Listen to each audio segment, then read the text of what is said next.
As we come to the concluding chapters of the second book of Kings, we have been now confronted with the good, the bad, and the ugly of human leadership. You see, in the northern tribe of Israel, not even one righteous king arose to rule over the people. And in the southern king of Judah, they would vary between a good king and a bad king, and then a good king and a bad king, and they would go back and forth like this until eventually they were exiled into Babylon. The last of the righteous kings that ruled over the southern kingdom of Judah before they were exiled was King Josiah, and we read about him in 2 Kings chapter 22 and 23. If you have not read those two chapters, I encourage you to do that now before you carry on with this video. I'm just going to highlight a few of the points in the story of Josiah that stood out to me.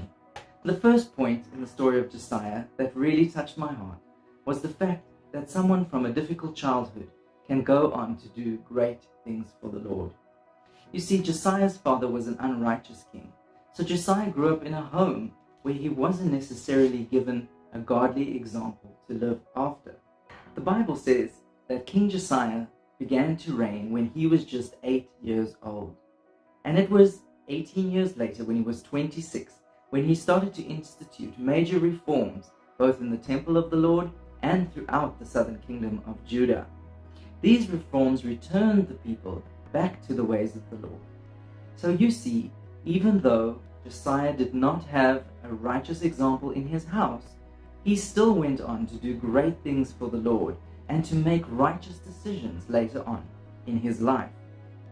The second part of the story of King Josiah, which I would like to talk about, is his age. Being a young man myself, I am very encouraged by the fact that the Lord uses young people mightily for his plans and purposes. As I just mentioned, King Josiah was only 26 when he chose to follow the Lord righteously and to institute major reforms throughout the nation. The reforms that he made were not easy. He had to destroy all the pagan worship in the temple and throughout the land of Israel, and he had to lead and motivate the people to return back to the words of the Torah. Now, we know that the Lord is not a respecter of persons, but I also think he's not a respecter of age. As we read in 1 Timothy 4 verse 12, "Do not let anyone look down on you because you are young, but set an example to the believers in speech, in conduct, in love, in faith, and in purity." Whenever a young person has a willing heart and seeks after righteousness, the Lord will come alongside them and empower them to do mighty, great works in his name. And this is another excellent takeaway from the story of King Josiah. The third lesson I take away from the story of King Josiah is that one person can change the world. Josiah stood up for righteousness, destroying all the places of false worship that had ensnared the nation of Israel for over 70 years. And he did not just do that in the southern kingdom of Judah, but it says that he went all the way up into the northern tribes, into Naphtali, and destroyed all the altars of false, pagan, idolatrous worship. So these acts were honored by the Lord. He saw the righteousness that Josiah was striving for, and he rewarded him openly by promising him that the judgment would not come in his generation. So one person, by turning back to righteousness, can stay the judgment of the Lord unto a next generation. The story of Josiah is an amazing encouragement unto this generation. You see, we also see lots of unrighteousness abounding in the world around us. We see crises happening that we've never seen before. We see the world in turmoil.